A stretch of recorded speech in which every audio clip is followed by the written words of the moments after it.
दोस्तों हम में से बहुत सारे लोगों के परिवार में बहुत सारी बार ऐसा देखने में आता है कि छोटे छोटे बच्चों से लेके और बड़े बड़े बुजुर्गों तक सर्दी और खांसी जो है वो कभी ना कभी होती ही रहती है। अब कई लोगों को मौसम के बदलने के साथ खांसी हो जाती है, सर्दी हो जाती है, जुकाम हो जाता है। खास तौर से जुकाम बहुत ज्यादा होता है जिसमें छींकें आती हैं, आंख से पानी आने लगता है, नाक से पानी आने लगता है, नाक बहने लगती है, बहुत जबरदस्त समस्या हो जाती है। अब 2-3 दिन तो इस चीज को सहन किया जा सकता है, उसके बाद जो है वो जब सिर दुखने लगता है और हाथ पैरों में कमजोरी आ जाती है और बिल्कुल हाथ पैर काम करना बंद कर देते हैं, तब पेशेंट को दवाई खाने की जरूरत पड़ जाती है। अब ज्यादातर मामलों में ये होता है कि हम उनको एंटीबायोटिक दे देते हैं और या फिर कोई एंटी हिस्टामिनिक दे दिया या कोई एंटी एलर्जिक दे दिया, ये 2-3 चीजें इसको दे दी जाती हैं और पेशेंट की सर्दी को दबा दिया जाता है।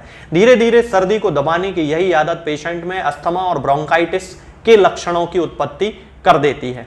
उस कंडीशन में होम्योपैथिक दवाएं पेशेंट की बहुत ज़्यादा हेल्प करती हैं और उन दवाओं में बहुत सारी दवाएं उपलब्ध होती हैं, जैसे कि मर्कसॉल है, यूफ्रेशिया है, एलियम सीपा है, हाइड्रेस्टिस कैनाडेंसिस है, नेट्रम यूरियाटिकम है। ये बहुत सारी दवाएं हैं जो पेशेंट के लक्षणों के आधार पे जुकाम को ठीक करने के लिए और खांसी और सर्दी को ठीक करने के लिए यूज की जाती हैं।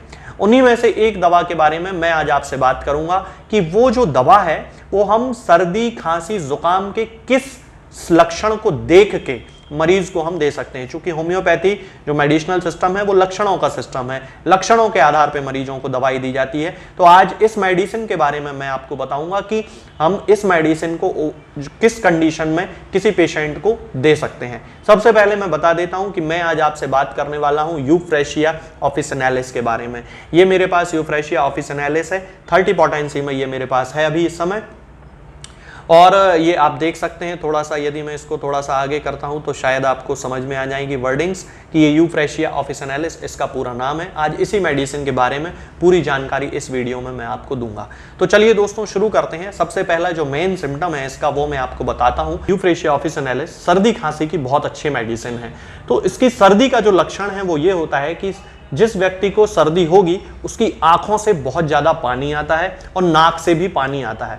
अब आंख से जो पानी आएगा उसके कारण पेशेंट को आंख में और उसके आसपास की जो हिस्से होते हैं जैसे पलक वगैरह में, यहाँ पे बहुत ज्यादा उसको बर्निंग का सेंसेशन होगा, जलन होगी उसे बहुत ज्यादा, और उसके साथ में आंख में लालपन रहेगा, आंख में से कीचड़ आएगा, गाढ़ा गाढ़ा कीचड़ आता है और नाक से जो पानी बहेगा वो नहीं जलता है। ये इसका खास सिम्टम होता है। इसी के जैसे मिलती जुलती एक और मेडिसिन होती है दोस्तों जिसे एलियम सीपा कहा जाता है। एलियम सीपा में भी नाक से पानी आता है और आंख से पानी आता है, लेकिन एलियम सीपा का जो पानी नाक से जो आता है उसमें जलन पड़ती है, आंख वाले पानी में वहां पे जलन नहीं पड़ती।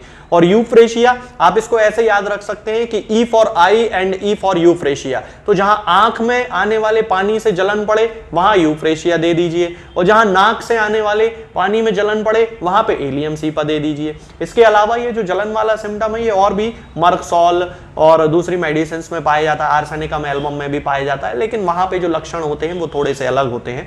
यूफ्रेशिया के यदि हम दूसरे सिम्टम की बात करें जिसमें है खांसी, तो खांसी का जो खास लक्षण होता है वो ये है कि पेशेंट को दिन के समय बहुत खांसी चलती है और रात के समय उसको खांसी में आराम मिल जाता है। मतलब रात में जब पेशेंट सोएगा तो उसको खांसी में बड़ा आराम मिल जाएगा, रात भर उसको बड़ी आजादी रहेगी, खांसी से बड़ा अच्छा महसूस होगा। सुबह उठने के साथ ही धीरे धीरे उसको खांसी चलना शुरू होगी, दोपहर शाम तक उसकी खांसी बढ़ जाती है और रात होते होते शाम से लेकर रात तक खांसी जो है वो फिर बंद होने लगती है और रात भर वो बड़ी आसानी से सो जाता है। तो ये इसका बड़ा पर्टिकुलर सिम्टम है। इस सिम्टम के बेसिस पे यदि किसी को भी खांसी की समस्या हो उस व्यक्ति को यूफ्रेशिया ऑफिसिनालिस बड़ी आसानी से उस समय दी जा सकती है और ये सिंगल मेडिसिन है उसकी उस खांसी को पूरी तरह से ठीक कर सकती है।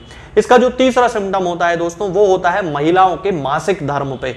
मासिक धर्म से संबंधित महिलाओं के केस में ये बहुत अच्छी मेडिसिन है। हालांकि होम्योपैथिक फिजिशियंस इसको केवल सर्दी जुकाम की मेडिसिन के बारे में ही जानते हैं, लेकिन ये मासिक धर्म के लिए बहुत अच्छी मेडिसिन है और खास तौर से उन महिलाओं में जिनमें की महिलाओं का जो मासिक धर्म है वो केवल एक दिन या 2-3 घंटे के लिए ही आता है। मतलब कि उनको जब ब्लीडिंग होती है तो वो या तो 1 दिन होती है, मैक्सिमम 1 दिन, और या फिर उससे भी कम 2-3 घंटे 4 घंटे ही उनको ब्लीडिंग होती है और उसके बाद उनका मासिक धर्म होना बंद हो जाता है। तब उस कंडीशन में भी ये मेडिसिन यूफ्रेशिया ऑफिसिनालिस बहुत अच्छा काम करती है और उन महिलाओं के एक नॉर्मल स्टेटस को लेके आती है। उनके गर्भाशय से संबंधित जो बीमारी होती है जिसके कारण उनका मासिक धर्म केवल 1 दिन या कुछ घंटों तक ही रहता है, उस समस्या को दूर कर देती है और उस पेशेंट को पूरी तरह से क्योर कर देती है।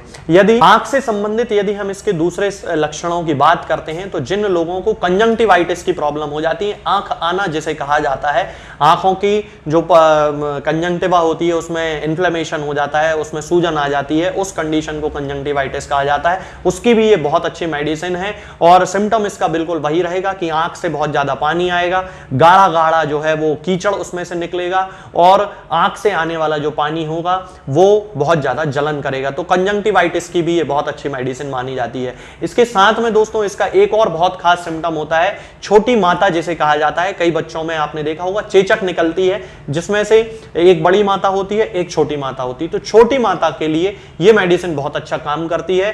पल्सिटिला भी उतनी ही इफेक्टिव मेडिसिन है, लेकिन जिन बच्चों को बहुत ज्यादा सर्दी खांसी हो रही हो और उनके सिम्टम यूफ्रेशिया से मिल रहे हो तो पल्सिटिला यदि वहां पे काम नहीं करती है तो फिर यूफ्रेशिया से छोटी माता जो है वो पूरी तरह से ठीक की जा सकती है। तो ये जो खास सिम्टम्स होते हैं दोस्तों ये यूफ्रेशिया ऑफिसिनालिस के होते हैं, जो पर्टिकुलर सिम्टम्स हैं।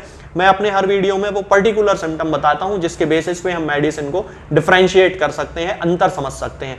तो आप यूफ्रेशिया ऑफिसिनालिस का उपयोग जो लक्षण मैंने अभी बताए हैं उन लक्षणों के आधार पे सर्दी खांसी जुकाम छोटी माता और मासिक धर्म से संबंधित जो बीमारी यदि किसी महिला को है तो उन सारी समस्याओं में हम यूफ्रेशिया ऑफिसिनालिस का यूज कर सकते हैं। अब जहां तक है इसकी हमें पोटेंसी कौन सी यूज करना है तो सर्दी खांसी जुकाम के जो केस हैं और छोटी माता का जो केस है उसमें हमें 30 पोटेंसी यूज करना है और 30 पोटेंसी की 2-2 बूंद दिन में 3 बार देना है। यदि आपके पास 30 नंबर ग्लोब्यूल में है यूफ्रेशिया ऑफिसिनालिस यानी छोटी छोटी सफेद कलर की जो गोलियां होती हैं जिन्हें लोग साबूदाने गोली जैसे कहते हैं, साबूदाने जैसी गोली, तो यदि वो ग्लोब्यूल है तो फिर 4-4 ग्लोब्यूल आपको दिन में 4 बार खाना है। और अगर आपके पास ये ड्रॉप है इस तरह का 30 पोटेंसी है, लिक्विड है इस तरह का, तो आपको लिक्विड में 2-2 बूंद दिन में 4 बार यूज करना है या 3 बार यूज करना है अपने लक्षणों की इंटेंसिटी के आधार पे। जितने ज्यादा लक्षण होंगे तो फिर 4 बार यूज कर लें और यदि थोड़ा बहुत ठीक है तो 2-3 बार भी यूज की जा सकती है। ये आप अपने हिसाब से सेट कर सकते हैं, बिल्कुल कोई दिक्कत नहीं है, लेकिन 4 बार से ज्यादा आपको नहीं लेना है। अब जहां तक है मासिक धर्म से संबंधित तो इसकी 200 पोटेंसी आपको उस समय लेना है। यदि किसी महिला को वैसी दिक्कत है कि एक दिन ही उसका मासिक धर्म हो रहा है तो 200 पोटेंसी लेना है और 200 पोटेंसी को 4 बूंद लेना है हफ्ते में 1 बार, मतलब कि उसका वीकली डोज लेना है, 7 दिन में 1 बार उसको लेना है और 200 पोटेंसी की 4 बूंद लेना है।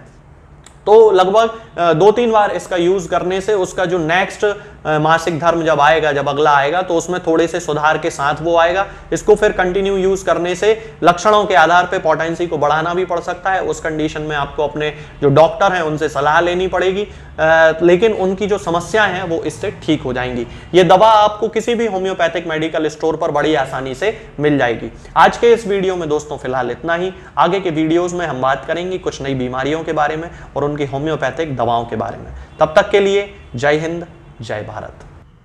दोस्तों, होम्योपैथिक दवाओं को खाने का सबसे अच्छा तरीका होता है कि हम हमेशा खाली पेट इन दवाओं को खाएं।